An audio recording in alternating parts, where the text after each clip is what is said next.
आज्ञा हाँ आज थे मो जन्मदिन प्रथम आम भोग किणी से जाइलु मौसी माँ मंदिर को चतुर्धा विग्रह को दर्शन करने गत काली पहंडी हो सारी चतुर्धा विग्रह एवं मौसी माँ मंदिर रे अछंती।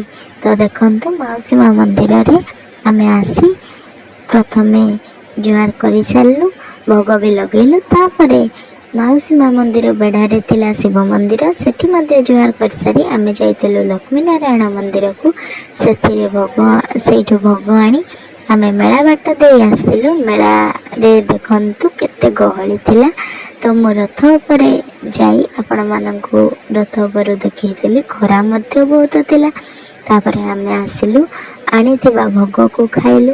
तापरे माई स्नेह रे देइथिबा केक टी काटिलु। तो केक काटी सारी केकटा बहुत टेस्टी थिला। माई को धन्यवाद। तो तापरे मो बापा आसीथिले बापा देथिले पेन। तो मो नुआ गोटे कार्टून वीडियो आसुची देखिबे। जय जवान।